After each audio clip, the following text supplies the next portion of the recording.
असं आहे की लक्ष्मण हाकेंचा राजकीय आवाका आणि लक्ष्मण हाकेचं ओबीसीचं योगदान पाहता फार काही लक्ष्मण हाकेला महत्व द्यावं अशी काही त्याची परिस्थिती नाही.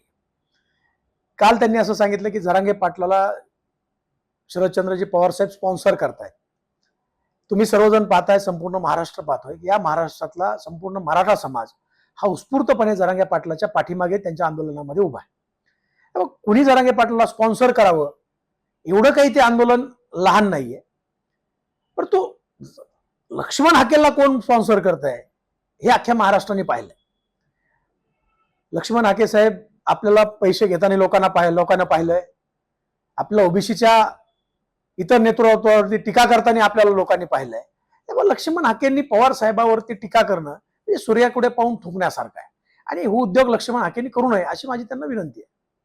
त्यांची बीडमध्ये सुद्धा बैठक पार पडली. त्या बैठकीमध्ये अनेक लोक उपस्थित नसल्याचं दिसून आलं. बीडमध्ये ओबीसी मध्ये फूट पडली असं वाटतं. असं आहे की मी तुम्हाला पहिलेच सांगितलं की लक्ष्मण हाके काही ओबीसीचा नेता नाही.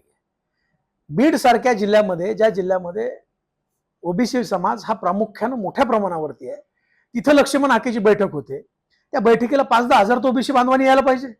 100 लोक त्या बैठकीला नसतील, त्यापेक्षाही कमी. आणि त्यातले 80% लोक हे वाल्मिक कराड आणि धनंजय मुंडे बचाव गँगचे लोक. म्हणजे ज्या लोकांनी वाल्मिक कराड वाचवा म्हणून निर्दोष सोडा म्हणून मोर्चे काढले ती लोक त्या बैठकीमध्ये, ज्या लोकांनी उपोषण केले ती लोक त्या बैठकीमध्ये. म्हणजे लक्ष्मण हाकेचं जे रिचार्ज आहे ते परळीवरून होतं आणि परळीवरून रिचार्ज होऊन लक्ष्मण हाकेची नियुक्ती ही पवार कुटुंबावरती, म्हणजे शरदचंद्रजी पवार साहेब आणि अजितदादा पवार यांना सुद्धा शिव्या देण्यासाठी धनंजय मुंडे यांनी त्या सगळ्या टीमने केले असं मला वाटतं. बीडमध्ये आता गेवराईमध्ये वाद पेटल्याचं पाहायला मिळतंय. एकीकडे विजयसिंह पंडित आमदारांचे लोक आहेत, तर दुसऱ्या बाजूला असं आहे की लक्ष्मण हाके हा राजकारणातली राखी सावंत आहे. त्या राखी सावंतच्या पलीकडे आता कोणीतरी ती एक हे आली आहे, वेगवेगळे ड्रेस घालणारी मुलगी, काय नाव तिचं, उर्फी जावेद. लक्ष्मण हाके हा राजकारणातला उर्फी जावेद आहे. त्याच्याकडे लोकांचं लक्ष नाही, त्याच्या बैठकीला लोक येत नाहीत, त्याला कोणी जुमानायला तयार नाही. म्हणून अशा प्रकारचे उपास्तू कुटाने करून मीडियाचं लक्ष आणि समाजाचं लक्ष आपल्याकडे वेधून घ्यायचंय. खरं तर मी विजयसिंह पंडित साहेबांना विनंती करणार आहे आपल्या माध्यमातून की प्रत्येक भुकणाऱ्या कुत्र्याला आपण जर दगड मारत बसलो तर हे काही योग्य होणार नाही. काही कुत्री ही फक्त भुकतात, त्यांना आपण सोडून दिलं पाहिजे. आणि लक्ष्मण हाकेने असे उपास्तू उद्योग करू नये.